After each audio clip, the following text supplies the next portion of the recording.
19 या 20 दिनों 20 20 दिनों के बीच में एक बार 2 अध्याय। हम लोग यहाँ पे ऐत्रेय उपनिषद पढ़ रहे हैं, अध्ययन कर रहे हैं।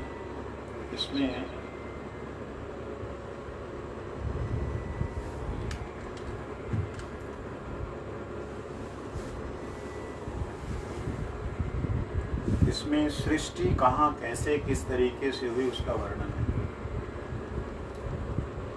आपको ध्यान होगा, पहले हम लोगों ने जो सुना था ईशोपनिषद में, केनोपनिषद में,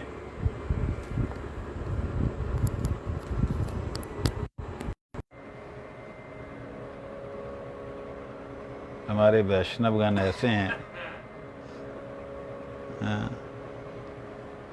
जो मुख्य बात है उसे भूल जाते हैं। तो शास्त्रों में कहाँ से, कैसे, कौन से तत्व प्रकट हुए, भगवान का वो कौन सा स्वरूप है जिससे स्वरूप प्रकट हुआ। हमने निराकार के बारे में श्रवण किया था कि निराकार जो है वो है ब्रह्म, जिसका आकार नहीं है। वो कौन है? ब्रह्म है वो कौन है? तत्व क्या? जब जिसका आकार ही नहीं है तो फिर हम उसे वो क्यों कहते हैं? वो है ना, वो तो तब बोला जाता है जब कोई हो। जिसका आकार ही नहीं उसको फिर वो क्यों कहते हैं? सा शब्द उसके लिए क्यों प्रयोग किया जाता है? सा का मतलब होता है वह जो नजर आ रहा है सामने। वो देख, वो है ना। तो वो बोला जाता तब जब कोई हो जिसका रूप ही नहीं है, निराकार है, जिसकी कोई विशेषता ही है, निर्विशेष है,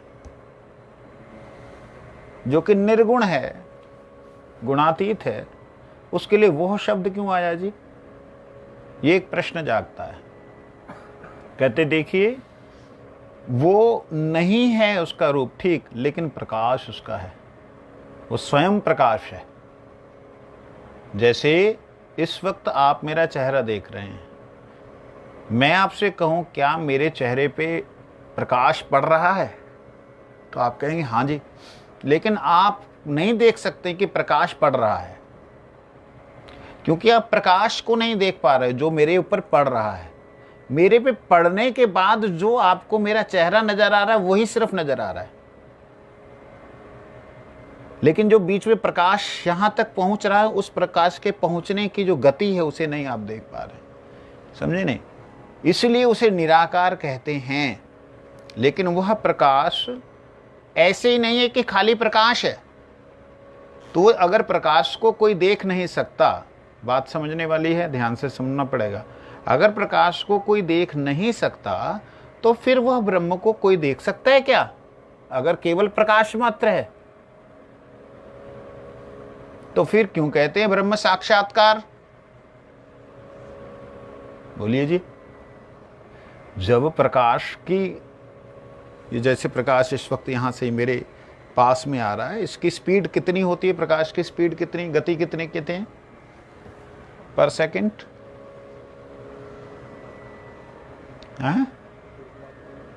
3 लाख किलोमीटर एक सेकंड में पहुंच जाती। पृथ्वी को 6 बार चक्कर लगा दे, इतनी स्पीड है एक सेकंड में। यहां से यहां, यहां से यहां करने में कितना किलोमीटर, कितना किलोमीटर पहुंच गए? 3 लाख किलोमीटर। इतनी स्पीड है। आपको ये पंखा नजर आ रहा है? इस पंखे के पर नजर आ रहे हैं? और ज्यादा तेज हो जाएगा तो सामने वाले पंखे के पर नजर आ रहे हैं? उसके सामने नजर आ रहा है ना क्लियर, वो पंखे के उधर भी नजर आ रहा है। वो हालांकि पंखे की स्पीड कितनी है? 1800 एक मिनट में 1800 चक्कर लगा रही है। 1 मिनट में 1800 चक्कर लगा रहा है। अब 1 मिनट में जो 1800 चक्कर लगा रहा, उसके परों को नहीं हम देख पा रहे। जो एक सेकंड में 3 लाख किलोमीटर पहुंच जाए। क्यों जी? सारी पृथ्वी कितनी गोलाई है पृथ्वी की? लगभग 50,000 किलोमीटर। कितनी है? लगभग। उस पृथ्वी की पूरी गोलाई को 6 बार घुमा दें, तब जाकर के बनता 3 लाख। इतनी स्पीड होने के नाते कोई भी व्यक्ति वो प्रकाश को देख सकता है जो प्रकाश जा रहा है उधर से? बोलिए, देख सकता है? नहीं देख सकता। इतनी स्पीड से जा रहा है, ना हम देख सकते ना हमारा मन देख सकता है। तो जब जिसे मन भी नहीं देख सकता, जिसे इंद्रियां भी नहीं देख सकती, उसको निराकारी तो कहेंगे। क्यों जी? प्रकाश को तो कोई भी देख नहीं सकता है ना। कोई नहीं देख सकता। जैसे कोई वस्तु को अगर पढ़ रहा है इसलिए हमको वो दिख रहा है। हाँ प्रकाश दिख ही नहीं रहा है ना। जी बिल्कुल, ये बात हम आज चिंतन करने वाले हैं। पहले श्लोकों का पाठ कर लें। हो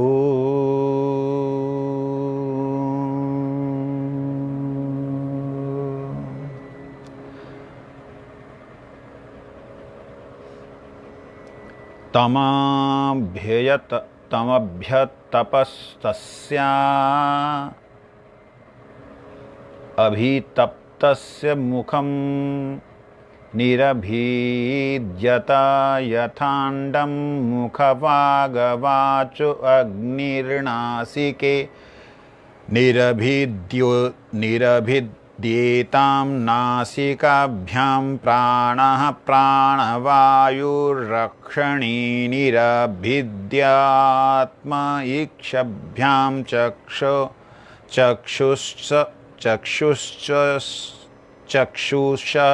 चक्षुश्चक्षु आदित्यकर्णो निरभिद्योता द्येतां कर्णाभ्यां श्रोतं श्रोतादिशस्त्वङ्गः निरभिद्यत त्वचो लोमानि लोमभ्य औषधी वनस्पतयो हृदयं निरभिद्य हृदयान्मनो मनसश्चन्द्रमा नाभिर्निरभिद्य नाभ्या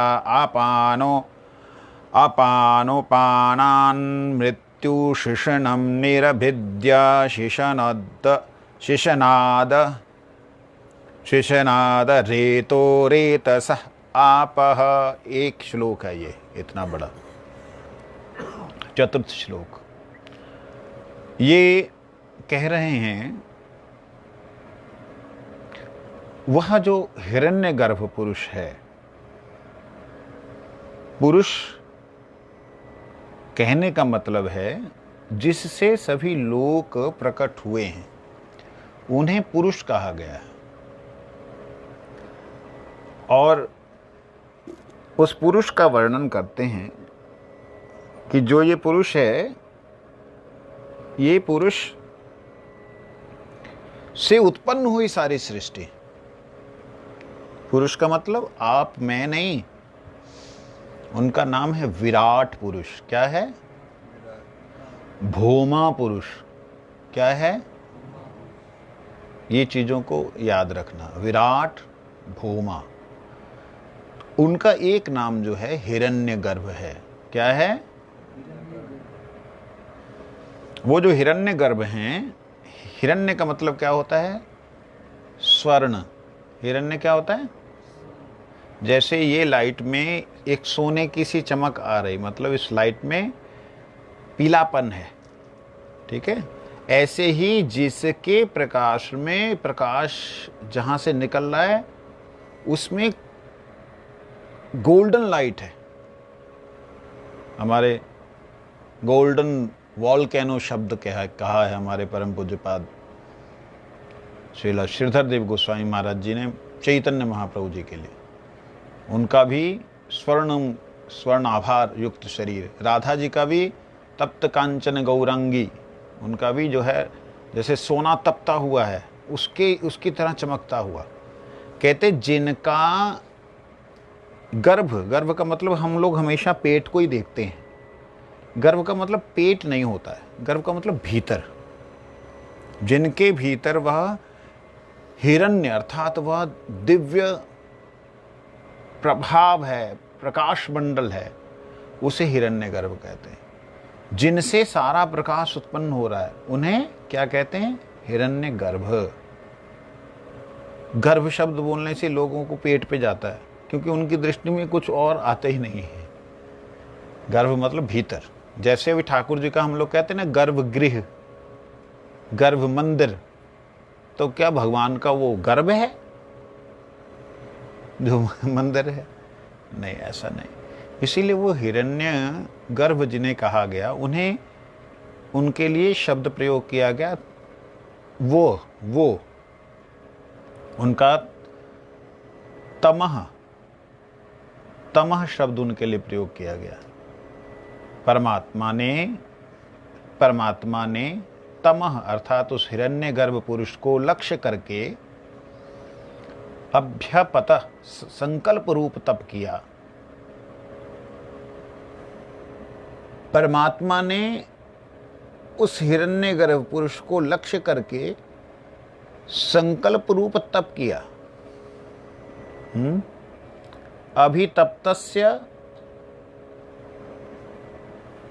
उस तप से तपे हुए, तस्य हिरण्य गर्भ के शरीर से यथा अंडम, पहले अंडे की तरह फूटकर, मुख छिद्र हुआ, निरभिद्य, फिर मुख से वाणी, वाणी से वाक, मुख से वाक इंद्रिय, वाक इंद्रिय से अग्निदेव, अग्निदेव से नासिका, इन सब का वर्णन किया है। थोड़ा सा हम पहले सुन लेते हैं, फिर इसकी थोड़ी व्याख्या कर देते हैं। कहते हैं इस प्रकार हिरण्य गर्भ पुरुष को उत्पन्न करके, किसने उत्पन्न किया जी? 2 दिन पहले सुना था। किसने उत्पन्न किया?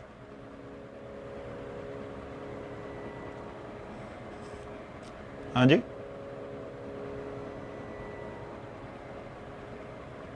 कौन अकेला था जब सृष्टि नहीं हुई थी?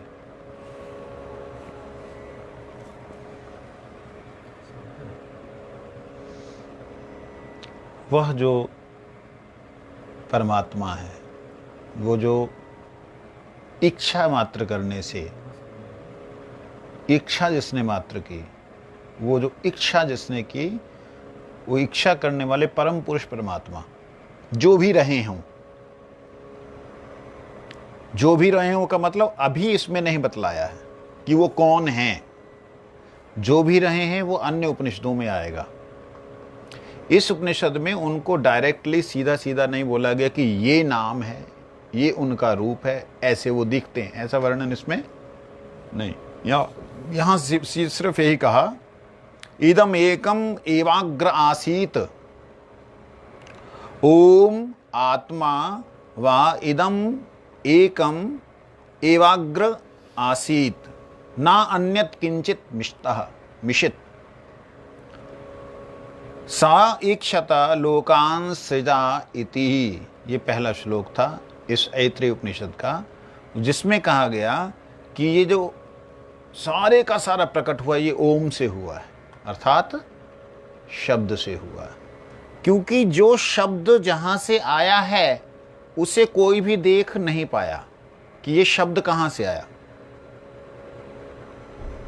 ठीक है ना।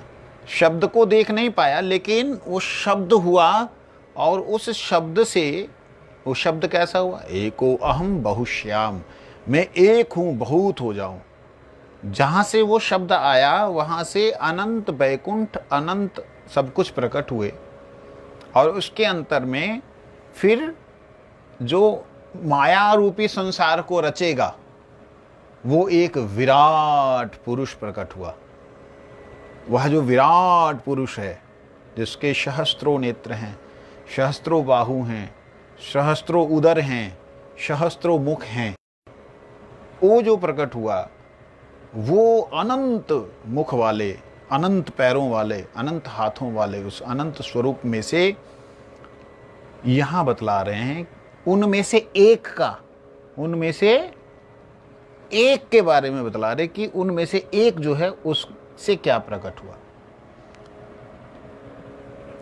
उस हिरण्यगर्भ पुरुष से उसने हिरण्यगर्भ पुरुष को उत्पन्न किया। किसने किया?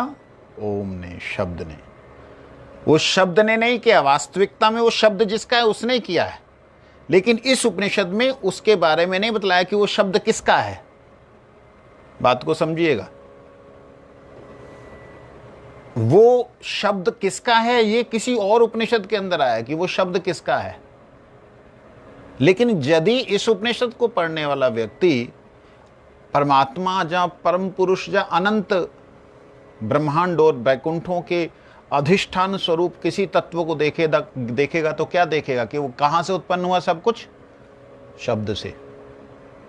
इसीलिए जो कुछ एक संप्रदाय ऐसी हैं हमारे हिंदुस्तान की जो कि रूप नहीं मानती हैं, ना गुण मानती हैं, वो इसी तरह की उपनिषदों को लेकर के चर्चा करती हैं, लेकिन नाम नहीं बोलते उपनिषदों का। उनका सिद्धांत, लाखों लाखों शिष्य उन लोगों के, वो कहते हैं सब कुछ प्रकट किससे हुआ? शब्द से। शब्द को सबसे ऊपर रखते हैं।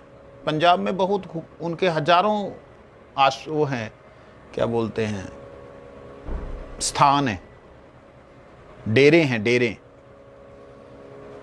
हजारों डेरे। उसमें क्या बोलते हैं? 5 शब्द, ज्योत, निरंजन, रारंग, सोहंग, सतनाम। वो जो नाम है वो सत्य है, वो ज्योत स्वरूप है। कैसी ज्योत स्वरूप है? थोड़ी लाली लाली, रारंग। रारंग कैसा है? कहते सोहंग, वो जो है वही तू है, तेरी ज्योत उस ज्योत से अलग नहीं है। इसलिए जो कुछ देख रहा है उन सबको भूल जा और अंत में अपनी ज्योत को उसमें, उस ज्योत में मिला दे। मतलब जो शब्द है, ध्यान दीजिएगा, जो शब्द है उस शब्द के पीछे इन लोगों को कोई ज्ञान है ही नहीं, सोच भी नहीं सकते, प्रश्न भी नहीं होगा, क्योंकि उनके सामने जो सब कुछ प्रकट हो रहा है वो प्रकट जहां से हो रहा है उसको कह रहे हैं पुरुष। क्या कह रहे हैं? और वह पुरुष को प्रकट करने वाला वो जो है ओम, अर्थात वह ब्रह्म, शब्द ब्रह्म जिसे कहते हैं। लेकिन वो शब्द ब्रह्म आ कहां से रहा है? जैसे अभी इस वक्त आपके पास में मेरी आवाज के अलावा कोई और आवाज आ रही है? आ रही है आपको आवाज कोई? क्या उनसे आ रही? ये जो बज रहा काऊ जो कर रहे हैं तानपुरा, इसकी आवाज आ रही। सोचने वाली बात है, जब आप मुझे सुन रहे हो तो क्या वो सुनाई दे रही है? नहीं सुनाई दे रही। जब आप उसे सुन रहे हो तो मेरी आवाज भी नहीं सुनाई देगी। हम जहां पे एकाग्र करते हैं बुद्धि, हमें वही दिखलाई देता है, उसके अलावा हमें कुछ भी दिखलाई नहीं देता है। इसी प्रकार से शब्द जहां से आया है, शब्द जहां से आ रहा है, आप शब्द कहां से, कौन बोल रहा है, किधर से आ रहा है, अगर वहां ना जाना चाहें तो क्या आप जबरदस्ती उसे जान पाएंगे? नहीं जान पाएंगे। आपका लक्ष्य केवल अगर मेरे मुख से निकल रहे शब्द ही हैं तो आपके अगल बगल जो कुछ भी हो रहा है आप उसे देख नहीं पाएंगे, ना समझ पाएंगे, ना सुन पाएंगे। बात समझे? ठीक इसी प्रकार से इस उपनिषद के अंदर उस शब्द से उत्पन्न हुए विराट हिरण्य पुरुष को, हिरण्यगर्भ को प्रकट किया उस प्रणव ने। ठीक है? और वो रूप कैसा था, उसमें से क्या क्या कहां कहां से प्रकट हुआ, इसका वर्णन है। और वही शरीर जो विराट पुरुष का है वही हमारे शरीर में भी वैसा ही कल्पना की गई है। क्या किया गया है? कल्पना। क्या किया गया है? कल्पना। याद रखना ये शब्द, कल्पना किया गया है। जैसा उनका है वैसा हमारा कल्पना किया गया। जैसा उनका है वैसा ही हमारा है ये वाला पंचभौतिक शरीर। तो वो कैसा है उसको हम जरा ध्यान से सुनेंगे।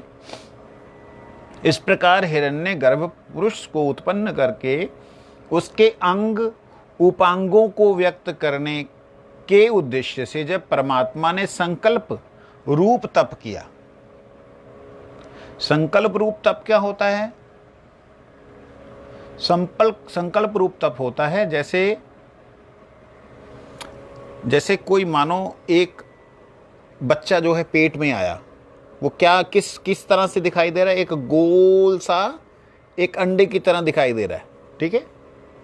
अब वो अंडे की तरह जो दिखाई दे रहा है उसी को ध्यान किया, संकल्प किया कि भाई अब इसमें से सब अंग प्रत्यंग प्रकट हो। तो जब उसका ध्यान करता है जीव अंदर बैठा हुआ, तो उसके अंग प्रत्यंग उसके धीरे धीरे आंख, नाक, मुंह, कान, पैर, हाथ सब प्रकट होते हैं ना। इसी प्रकार से उस परम पुरुष परमात्मा ने क्या किया, जो वो हिरण्यगर्भ जो उनके द्वारा जो वो एक तरह से अंडे की तरह उत्पन्न हुआ, अर्थात ज्ञान पुंज या प्रकाश पुंज जो प्रकट हुआ, उस प्रकाश पुंज को संकल्प किया, देखा।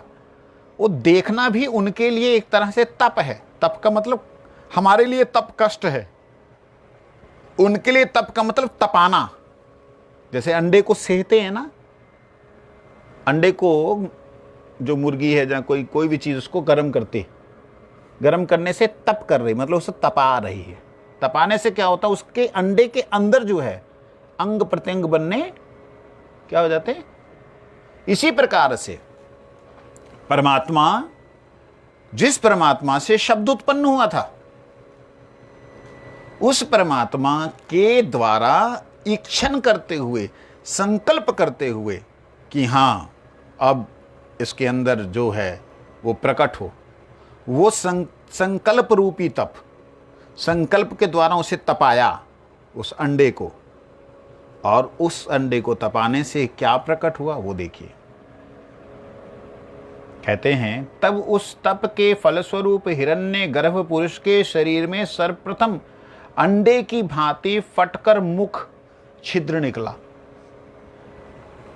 अंडे की भांति, अब हमारी दृष्टि में यहां अंडा ही आ रहा है ना। हम लोग इस चीज को समझ नहीं पा रहे हैं कि वो अंडा बंडा वहां कुछ नहीं है।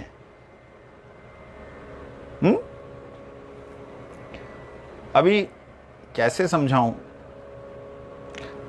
यहां अंडे की भांति कहा गया क्यों, हमारी समझ में नहीं आएगा बोल करके, जो समझ में आएगा उसी हिसाब से समझा रहे हैं।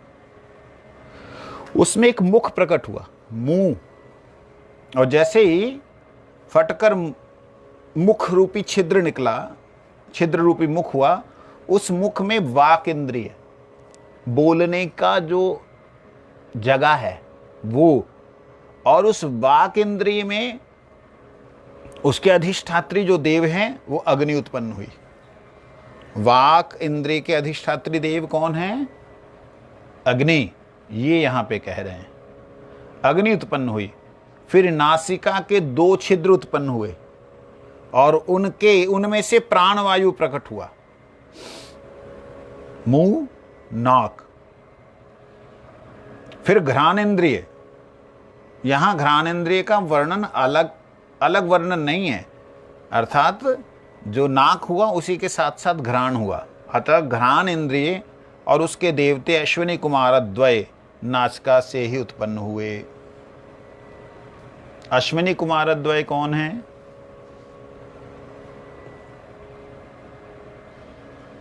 ये हैं वैद्य, स्वर्ग के देवता, अश्विनी कुमार द्वय। 2 जो आयुर्वेद के आदि कह सकते हैं वो उत्पन्न हुए। यूं समझ लेना चाहिए। इसी प्रकार रसना इंद्रिय और उसके देवता भी प्रकट हुए। रसन इंद्रिय, जिह्वा, और उसके देवता भी प्रकट हुए। और मुख से वाक इंद्रिय के साथ साथ रसना इंद्रिय और उसके देवता की उत्पत्ति हुई। ये समझ लेना चाहिए। फिर आंखों के दोनों छिद्र प्रकट हुए। फिर नेत्र इंद्रिय और नेत्र इंद्रिय से उनके देवता सूर्य उत्पन्न हुए। फिर कानों के 2 छिद्र निकले, उनमें से श्रोत इंद्रिय, सुनने वाली इंद्रिय प्रकट हुई। और श्रोत इंद्रिय के जो देवता हैं दिशाएं, श्रोत इंद्रिय के देवता कौन से हैं? दिशाएं का मतलब अंतरिक्ष, वो प्रकट हुआ। उसके बाद त्वचा प्रकट हुई, त्वचा के बाद रोम प्रकट हुए, और जो रोम के ऊपर जो ये रोम है ना, ये रोम उसकी औषधियां बन गई। एक एक रोम जो है वनस्पतियां, औषधियां, पेड़ पौधे, ये सब उसके उत्पन्न हुए। अब आप यूं समझ लीजिए, जो पृथ्वी है पूरी की पूरी, उसको एक विराट पुरुष की तरह समझ ले, और विराट पुरुष की तरह समझ के उसके अंदर जो कुछ हो रहा है वो उस विराट पुरुष के साथ कल्पना करेंगे। ठीक है, समझ आई? आगे क्या कहते हैं? फिर हृदय प्रकट हुआ, और हृदय प्रकट हुआ, और हृदय से मन, और मन से उसके अधिष्ठात्री देवता चंद्र प्रकट हुए।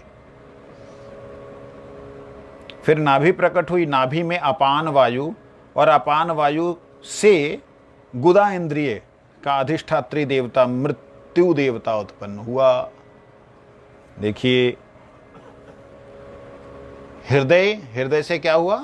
नाभि, नाभि से अपान वायु, अपान वायु का मतलब होता है जो वायु धक्का देती है, पुश करती है नीचे की तरफ, नीचे की तरफ जाने के लिए, बाहर की तरफ निकालने के लिए, जो हमारे खाने पीने को, जहाँ और भी जो भी चीजें हैं उनको निकालने के लिए जो प्रेशर देती है, रोकना भी चाहे रोक नहीं पाते हैं, उसे कहते हैं अपान वायु। क्या कहते हैं? अपान वायु। एक प्राण वायु होती है जिसे हम लेते हैं। अगर हम किसी का मुंह बंद कर दें, अगर सांस ना लिया जाए तो मर जाएगा, होता है ना ऐसे ही अपान वायु है। अगर वो आया है, उसको रोका गया तो बंदे की हालत खराब भी हो सकती, बेहोश भी हो सकता है। ठीक है, जब उसको पूरा वेग आया है उस समय रोक दिया जाए तो उस समय वो बेहोश भी हो सकता है, मर भी सकता है अपान वायु के वेग में। ऐसे प्राण वायु का वेग होता है, इन दोनों को रोकना नहीं चाहिए। जब आए श्वास की जरूरत है, श्वास लीजिए। तो कहते हैं अपान वायु से क्या उत्पन्न हुआ? अपान वायु ने नीचे की तरफ धक्का देने के लिए, निकालने के लिए प्रयास किया, उत्पन्न क्या हुआ? मृत्यु। अब आप कल्पना करके देखिए, पृथ्वी, जहां ये ब्रह्मांड जो प्रकट हुआ है, जितने भी 14 लोक हैं, ये 14 लोक जो प्रकट हुए, इसमें मृत्यु जो है, जहां मृत्यु लोक कहा गया है, वो मृत्यु लोक कौन सा है? पृथ्वी। तो अगर देखा जाए तो विराट पुरुष का हम कौन सा अंग हुए?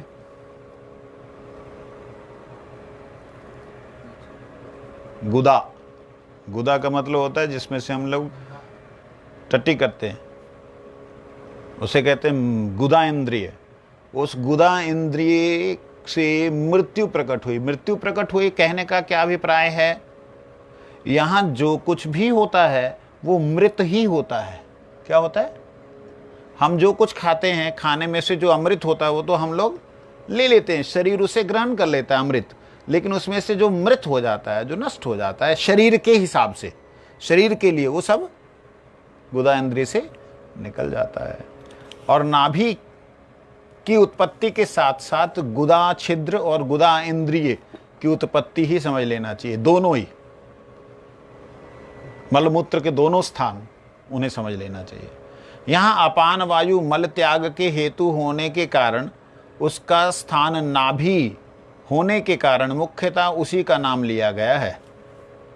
कहते हैं जो अपान वायु होती है हमारे नाभि में टिकी होती है। कई बार आप देखिएगा, ये बात समझने वाली है, किसी किसी की नाभि हिल जाती है, बड़े डॉक्टर इलाज करा लो, दर्द होता रहता है पेट में, बड़ा इलाज कराओ, जैसे खाता बंदा 2 नंबर जाता है। ऐसी हालत होती है ना कई लोगों की, आपके यहाँ भी थी किसी की पहले ऐसी। तो बाद में जब उसकी नाभि ठीक हो जाती है, मतलब नाभि में है ये अपान वायु, नाभि जब अपनी जगह से हिली तो सारा कांड शुरू हो गया।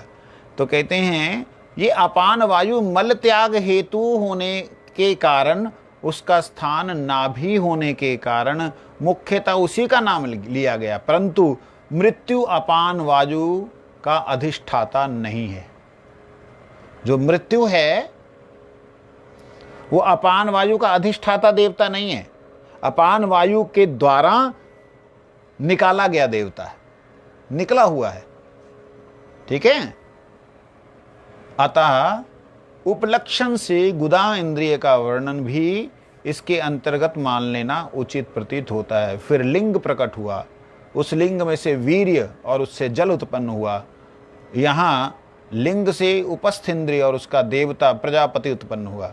ये बात समझ लेनी चाहिए। प्रजापति जहाँ पे प्रकट हुए हैं, जहाँ जन्म हुआ है,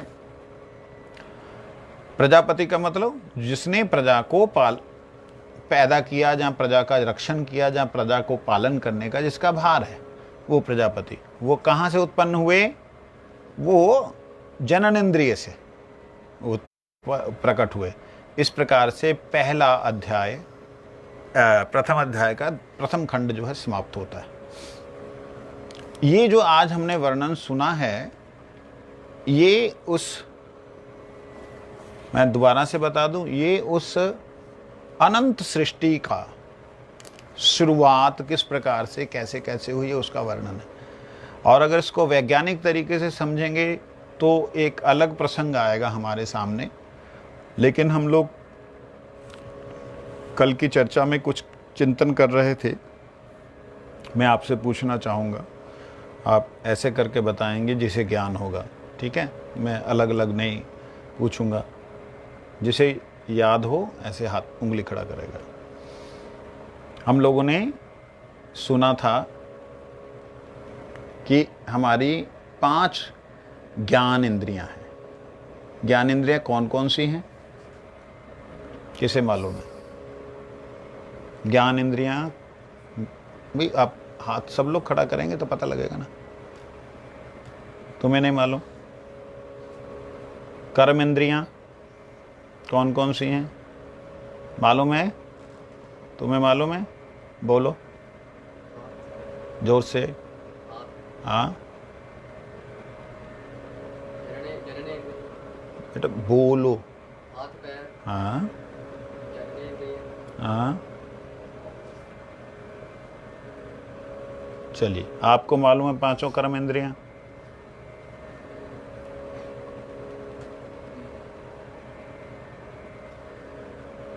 ये पेट ये शब्द क्या है? देखो, जी हाँ, कर्म इंद्रियां जो कर्म करती हैं, जिन्हें ज्ञान नहीं होता। मैंने और सुविधा कर दी बतलाने में। जिह्वा को ज्ञान नहीं होता है, उसमें जो नमक डालो पता नहीं लगता उसको। राकेश जी फटाफट बोलो। देखिए, हमें यूं ही हम लोग अपना समय क्या करते हुए बिताते हैं समझ नहीं आता। मेरे को जब पहली बार भगवान गुरुदेव की कृपा से पहली बार जब मैं चंडीगढ़ मठ में इस विषय को पहली बार सुना था ना, इतना इंटरेस्ट हुआ मुझे। अच्छा, इसे ज्ञान इंद्रियां कहते हैं? अच्छा, ऐसा उत्पन्न हुआ था। कर्म इंद्रियां जिसको कर्म करते हैं, कर्म इंद्रियां, इसका मतलब जिससे कर्म करते ज्ञान नहीं होता। ऐसे कैसे होता कर्म करता ज्ञान नहीं होता? ये ऐसे प्रश्न जगे। केवल यही नहीं कि इससे कुछ नहीं, आगे उसके आगे कुछ नहीं, उसके आगे कुछ नहीं, ये मजाक नहीं। केवल किसी विषय को समझने का प्रयास किया करें। हर शास्त्र की बात को मजाक में मत उड़ा दिया करें। अब आपको 5 कर्म इंद्रियां, 5 ज्ञान इंद्रियां नहीं पता, ठीक है। पंच तत्व कौन से हैं? पंच तत्व ज्ञान इंद्रियां, पंच तत्व ज्ञान इंद्रियां।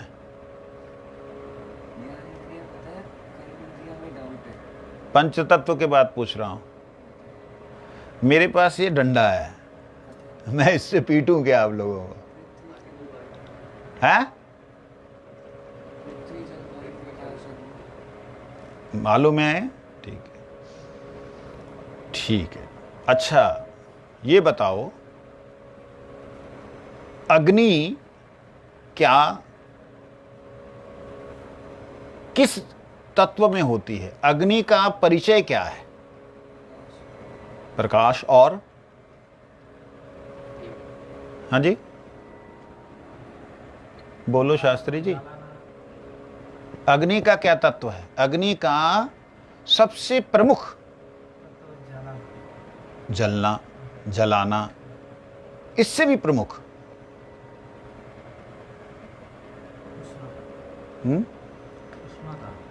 उष्णता। ये वो तो जलना जलाना में आ गया। प्रकाश, ठीक है। उससे भी और तीव्र और बिल्कुल सटीक, जिसमें रोशनी भी नहीं है, रोशनी भी नहीं है, लेकिन वो है, जिसके नहीं रहने से वो दिखाई नहीं देगा। अब मैंने और क्लियर कर दिया। दृश्य, क्या?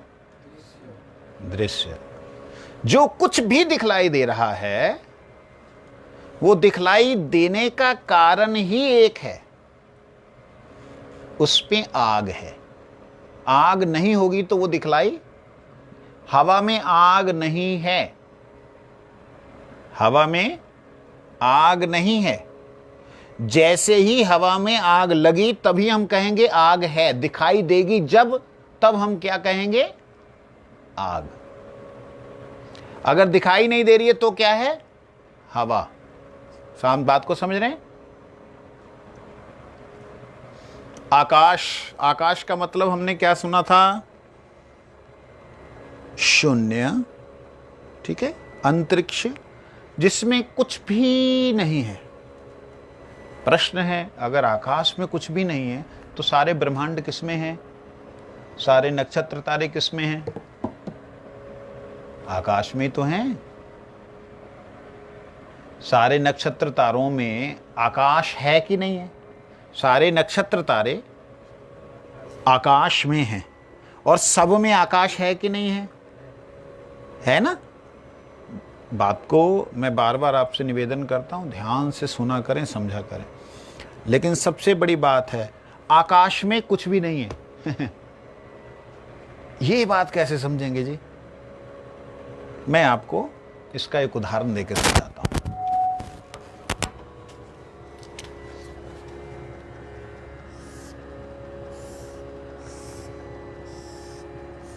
ये गिलास है,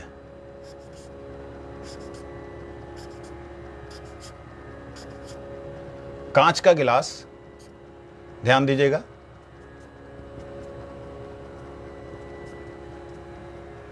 इस कांच के गिलास में आपको, कांच के गिलास में पानी नजर आ रहा है, ठीक है। प्रश्न क्या कर रहा हूं मैं, ध्यान से सुनना। क्या गिलास में पानी है?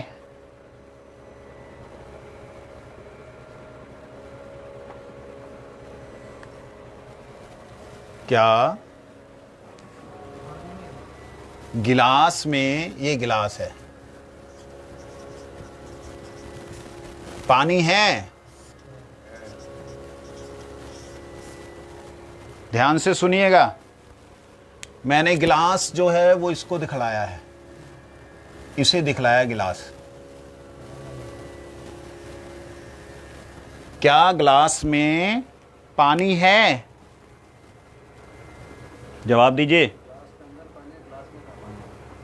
गिलास में पानी नहीं है, आप ये कहना चाह रहे हैं। ग्लास के पात्र में रखा हुआ है, लेकिन ग्लास जो है उसमें तो पानी नहीं है ना। ये बात आप कहना चाह रहे हैं ना? बिल्कुल सही। गिलास में पानी नहीं है, लेकिन गिलास में पानी दिख रहा है ना। वो गिलास में दिखने वाला पानी गिलास के अंदर नहीं है। अच्छा चलो, पानी में हीरे पड़े हैं, ग्लास के टुकड़े पड़े हैं, कांच के टुकड़े पड़े। पानी में कांच के टुकड़े हैं कि नहीं? फटाफट बोलो, समय मत बर्बाद करो। बोलना है, सिर नहीं हिलाना है। पानी में नहीं है, पानी में नहीं है, ग्लास पानी में होते हुए भी पानी में नहीं है। कांच को जो अलग से निकाल दोगे तो कांच के अंदर पानी में होते हुए भी नहीं है। अब बताइए, देखिए कितना विचित्र है ना ये प्रश्न।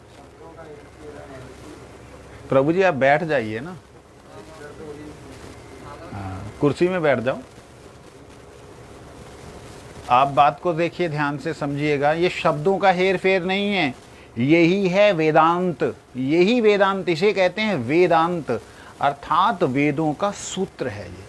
वेद मतलब क्या होता है? ज्ञान। वेद का मतलब ज्ञान। वेदांत मतलब वेदों की शुरुआत, अर्थात हमारे इस जड़ जगत से जहां पर हम शुरुआत करेंगे उसे कहते हैं अंत। मतलब संसार का अंत और वेद की शुरुआत, यह है वेदांत। मतलब जो हमने सीखा था, जो हमने समझा था, उसका अंत हो गया। जहां वेद मतलब ज्ञान, जहां पे ज्ञान का, संसारिक ज्ञान का अंत हो जाए उसे कहते हैं वेदांत। क्योंकि उस वेदांत का प्रथम सूत्र है ब्रह्म जिज्ञासा। जहां पे जिज्ञासा है, जिज्ञासा का मतलब जानने की इच्छा, जहां जिज्ञासा है वहां अंत तो शब्द लग नहीं सकता। तो अंत क्यों लगा? अंत इसलिए लगा, कहते अथा अतो, अब तक जो तुमने किया था उसको अथा समाप्त कर दो। अर्थात वह ज्ञान जो तुमने प्राप्त किया था उसको भूल जाओ। क्यों भूल जाओ? क्योंकि उसका अंत होने के बाद ही ब्रह्म की जिज्ञासा हो सकती है। अब ध्यान दीजिएगा दोबारा से।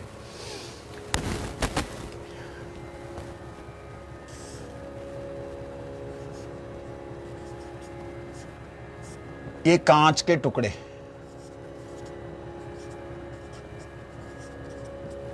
ठीक है, कांच के टुकड़ों में पानी नहीं है, ठीक? पानी में कांच के टुकड़े दिखलाई दे रहे हैं, लेकिन पानी में, ये पानी में कांच का टुकड़ा नहीं है। जो दिख रहा है वो वास्तविकता में नहीं है, जो नहीं दिख रहा है वो वास्तविकता में है। ये शब्दों का हेरफेर नहीं है, यही ज्ञान है। मतलब हम ये सोचते हैं जहां हमारी समझ में नहीं आ रहा वो सब फालतू की बातें ना। अब हम सभी तत्वों को अलग कर रहे हैं। ये ग्लास को भी हमने अलग कर दिया, सॉरी, ये ग्लास को भी अलग कर दिया। इस ग्लास में पानी था ही नहीं, क्योंकि ग्लास जो है वो कांच का बना हुआ, इसमें पानी था ही नहीं, इसमें पानी की सत्ता है ही नहीं। पानी की सत्ता नहीं है क्या उसमें? नहीं होने से, सोचने वाली बात है, नहीं होने से वो दिखलाई कैसे दे रहा है? पानी की सत्ता उसमें है, उसके अंदर जितनी पानी की सत्ता है उसको हम इन आंखों से देख नहीं पाते। जब वही मेल्ट होता है, जब वही कांच मेल्ट होता है, जब द्रव्य बन जाता है, पिघल जाता है, तब उसका जो पानी वाला जो भाव है ना, तरलता, पानी का जो गुण है क्या है? तरलता, वो उसमें नजर आती है, उसी कांच में नजर आने लगती है। आप लोगों को एक कलर आता है, मिलता है, जिसको कि ग्लास कलर बोलते हैं, उसको ग्लास पेंटिंग के लिए यूज किया जाता है। वो ग्लास का ही एक अंश होता है, लेकिन वो पानी युक्त होने से लिक्विड फॉर्म में होता है। जैसे उसको लगाते हैं तो वो ग्लास की तरह ही बन जाता है।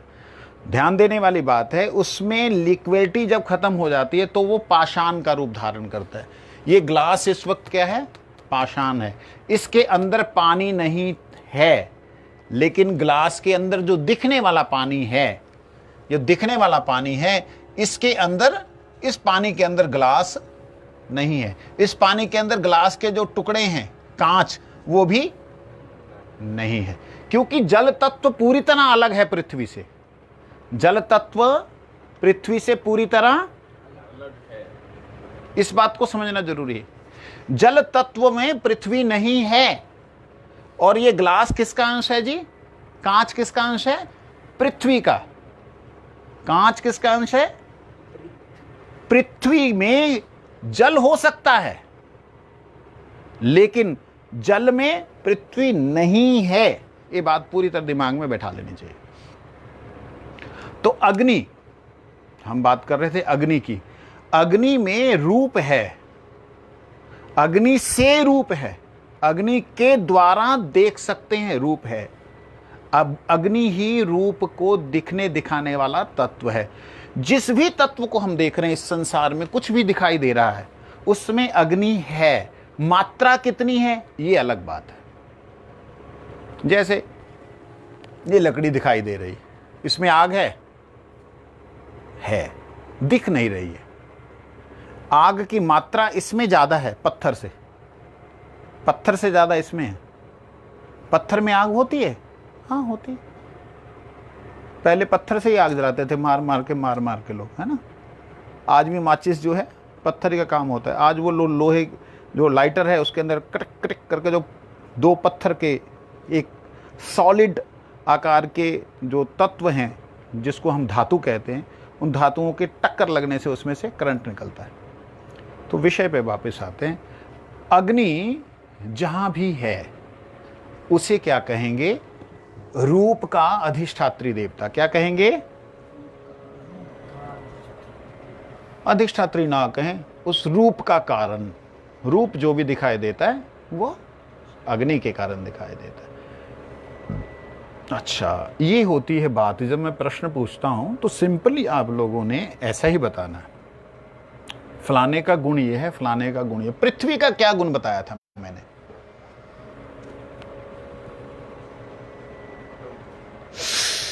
पृथ्वी का क्या गुण बताया था? क्या बताया था? गंध, दुर्गंध, सुगंध, है ना। तो दुर्गंध और सुगंध जो हमने पृथ्वी का सुना था, उसमें एक उदाहरण दिया था मैंने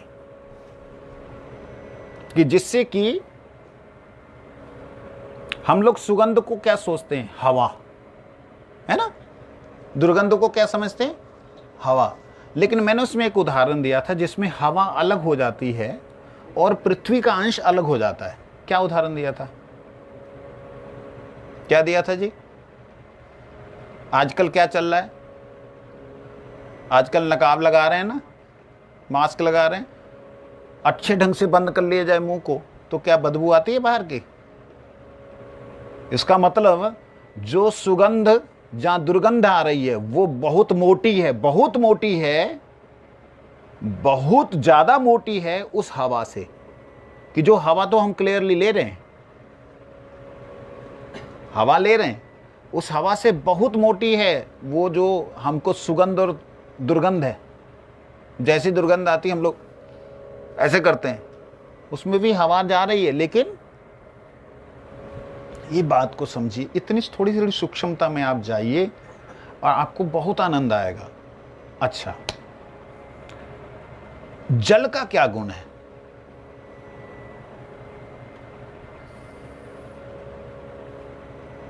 बोलिए बोलिए। हाँ जी, जोर से बोला करो, सुनाई नहीं देता। आप अपने कान आपके ज़्यादा जोर से सुनते होंगे, मेरे कानों को क्या किसी को भी नहीं सुनाई देता। आप ऐसे बोलते हैं जैसे कि कोई आप फ़ोन के ऊपर बात कर रहे हो। थोड़ा जोर से बोला करें। रस, जल का गुण क्या है? जल की खासियत क्या है? जल का होता है रस, ठीक है ना। अगर रस को जल से अलग कर दें, ऐसा हो सकता है? रस क्या जल से अलग हो सकता है? कभी कभी होता देखा है? देखा? उसमें रस अलग नहीं होगा ना। रस तो रस नहीं अलग होगा। आप रस का मतलब क्या सोच रहे हैं? नमक, मीठा, ये सब? रस का मतलब रस।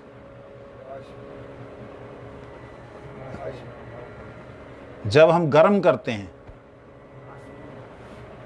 हाँ, वाष्प में भी जल दिखाई दे रहा है। ध्यान दीजिएगा, वाष्प में भी जल दिखाई दे रहा है। लेकिन एक ऐसी स्थिति आती है जिसमें वाष्प नहीं बनता है। वो कौन सी स्थिति होती है? थोड़ी सी गर्मी। जैसे आजकल हमें गर्मी आ गई तो हम लोग सांस लेते हैं, वो सांस में से ऐसे हवा नहीं बन, ऐसा वो वाष्प नहीं बनता है ना। ठंडियां ज़्यादा होती हैं तो थोड़ा सा सांस भी लेते हैं, ऐसे दूर से लगता कोई। वाष्प करने पर भी वाष्प में क्या उसमें क्या रस नहीं है? हाँ, उसमें रस नहीं होता। वो मैं आगे जा रहा हूँ, उसके आगे चल रहे हैं। जहां पे वो वाष्प वाली स्थिति में आया, जल से हमने रस अलग कर दिया, जल के अंदर से जो रस है, रस को अलग कर दिया, से उसे तोड़ दिया। तोड़ने से क्या हुआ, उसके अंदर से हवाई हो गई, गायब हो गई, और अग्नि तत्व अग्नि में चला गया। ये दोनों तत्व अलग होने से जल तो है, जल तो है, मगर हमें दिखाई, क्योंकि वो रस के रूप में नहीं है। समझे नहीं बात को? वो रस के रूप में, जब वो रस के रूप में होगा तभी उसे जल कहेंगे। उदाहरण के लिए यहां एक मशीन अंदर लगी हुई है। आजकल थोड़ा देरी से भरता है पानी। नॉर्मली 6 घंटे में 6 लीटर पानी भर जाता था, 6-7 घंटे में। ओ, आरती का समय हो रहा। बाबू मुझे बताओ यार, मैं तो भूल ही गया था। तो आज विषय को समाप्त करते हैं। तो इस प्रकार से जो 5 गुण हैं, मैं आपको कल के लिए आपको अभ्यास दे रहा हूँ, याद करके आना। 5 गुण हैं 5 तत्वों के, और यही गुण मैं रिवीजन दे रहा हूँ, याद रखिए।